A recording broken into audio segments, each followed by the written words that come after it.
li ci biir tool mooy seen émission bi fekk baykat bi ci biir toolam di waxtaane ay ndamam ak ay jafe-jafe ñu ngi ci ànd ak Asol mi andi engrais yi ni pompe ci xob yi yu mel ni Thio plus Basis Amino Leaf Mixamine ak engrais araw yu mel ni T10 am doole lool ci tool yi. xarit jëndal ci produit Asol yi soo bëggee dooleel Mas Agri ndax mu mën dem visiter tool yi.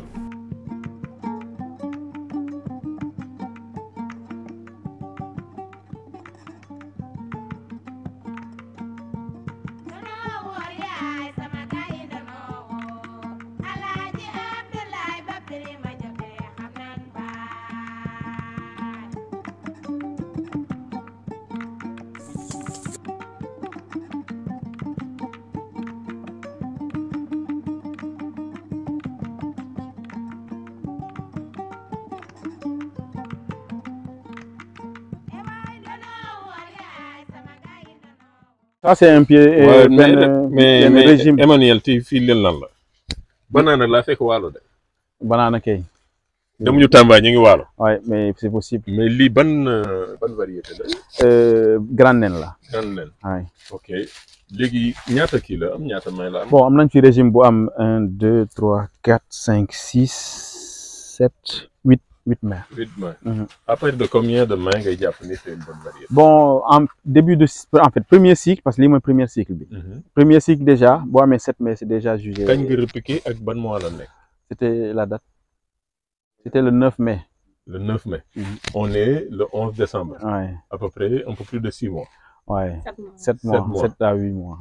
Mais qu'est-ce qui s'est passé ba nga ñëw ñame def de la banane. C'est parce que dama gis ne y a des gens qui le font. Il y a celui qui le fait vers Sawai. Donc vous le connaissez très bien. Il y a une autre société qui le fait aussi. Moi je dis pourquoi demander. Même à Ndiandane dans le Podor ñu koy def. Oui, mais même à Mban, il y a une société qui le fait aussi. Je ne vais pas trop citer les sociétés, mais il y en a qui le font. Certes, c'est pas beaucoup. Pour que ça soit fait. Alors, ça nous a tenté, on a lancé sur une expérience de 0,25 pour Hall. Mais quand on a vu que ça commençait à donner, alors on a voulu emblaver 1 hectare. Mais sachet yi ñu ci def nii pour lan la. Sachet, c'est juste pour protéger. C'est pour protéger comment on l'appelle, les fruits contre les agresseurs externes, comme les oiseaux. Tout ça, on a mis les. Quel est le système d'irrigation qui est utilisé? C'est du système goutte à goutte avec un goutteur de 16 litres par pied de banane. Ok, 16 litres. Voilà. Okay. Pour favoriser l'humidité aussi, il y a des gaines 16 qu'on a mis. Jadis, il y avait du poivron avant la banane. Okay. On a mis la banane dans le poivron, on n'a pas changé. Quel est le temps d'irrigation pour cette banane? Le temps d'irrigation, je pense qu'on est à 1h ou 1h30 selon la température. Quelle est la fertilisation qui a été appliquée? La fertilisation aussi, elle est journalière, tout comme on le fait avec le maraîchage. On apporte tous les engrais, l'urée, le nitrate de potasse, le sulfate de potasse, le MAP et le magnésium. Et les oligo-éléments. Est-ce que vous avez un traitement phytosanitaire ou particulier? On n'a jamais traité la banane depuis qu'on a commencé. Côté herbicide, il n'y a pas d'herbicide qui sont là? Non, herbicide, on n'a pas encore mis, mais on commencera bientôt avec l'herbicide total. Okay. Quand on va finir la première récolte et qu'on réaménage le système d'irrigation pour donner la chance aux relèves de tourner, là on rendra la parcelle plus propre et on commencera à mettre du glyphosate.